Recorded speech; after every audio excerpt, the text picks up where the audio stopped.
OLM is known for producing great stories, from Miura's Berserk to the worldwide sensation Pokémon. Thus, Netflix knew what they were doing by acquiring the rights for worldwide exclusive streaming of Comic Can't Communicate. As for the manga was so popular and the studio so acclaimed that having this title in their catalog seemed like a no-brainer, even if they show every episode with a 2-week delay. And the reason why this review is coming so late. And this is my major complaint with this title, the treatment from Netflix. How is it even possible that the most powerful streaming service in the world is not only unable to stream the show just hours after its release in Japan, like other streaming services, but also doing it with a poor translation? This is unacceptable, knowing that the main character will communicate mainly by writing and not translating this properly with 2 weeks in advance to do it, when fan subs are available just minutes after the episode release in Japan. Is just shameful. Netflix needs to get its act together for future titles, because they do have big names currently and coming up, and also should revise their translation for this title. Now let's talk about the show, because OLM did produce a wonderful adaptation. Comic Can't Communicate is a wholesome story, where we follow the most beautiful girl in school, Comi, in her quest to get 100 friends. Difficult task, as for she has communication issues. Anxiety overtakes her, thus she is unable to interact with others. So the story does address lightly this real-life condition that is set in a slice-of-life comedy. Tadano befriends her the first day of school. He doesn't have communication issues, but he is an introvert. At least that is what we are told early in the show. Their first interaction is through writing, and this is one of the most beautiful scenes produced in 2021, where both of them tell their life stories through a chalkboard. It is wonderfully executed. This comes with a fantastic animation and lighting. Movie-like levels, but we will talk animation later on. Comi and Tadano will develop a beautiful friendship in which he, an introvert, will help Comi to achieve her goal of having 100 friends, helping her on her interpersonal skills, those which Tadano kinds of lack of. It's very well written, and the evolution of their relationship feels natural. Comic Can't Communicate suffers from the same issues that other slice-of-life stories, and that is that at some point in the story it stagnates.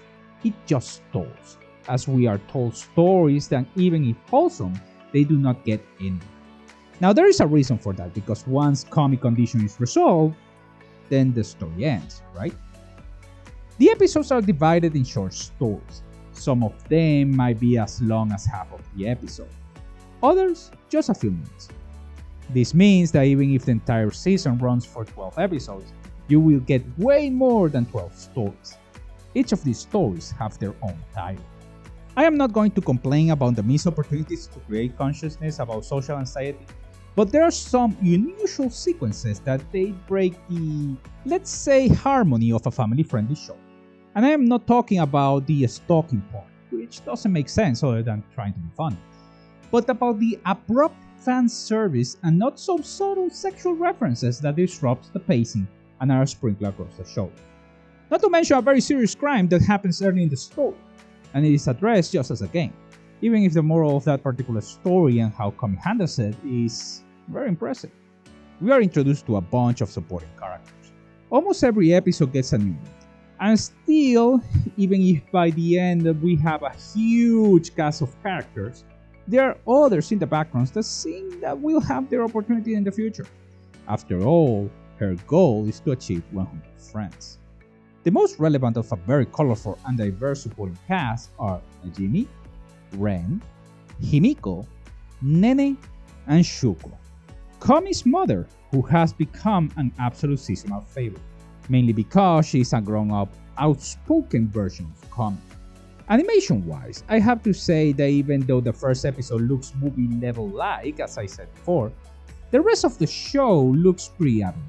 And to be frank, it takes advantage from some animation styles in which the character just stays still while the narrator or other character is talking in the background. I did like, however, the text boxes, very manga-like, and appropriate for a story in which the main character has communicational issues. I mean, the alternative would have been having here in the MC thing. That would have been great for an underused, very popular voice actress, but in my opinion, going for the boxes was the right choice. is unique and feels right for this kind of story. Now, Kami physical changes between real Kami and Neko Kami are great in my opinion. And this comes from someone that hates when this happens in the other presentations.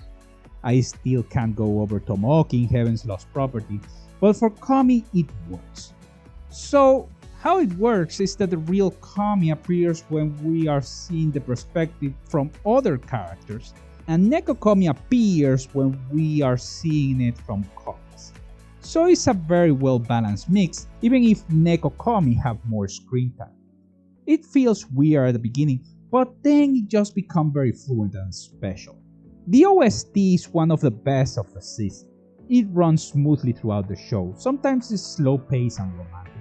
But others, especially when Kami starts getting anxious, it speeds up, and together with a shaking Kami with a slow camera close-up, creates anxiety to the viewer.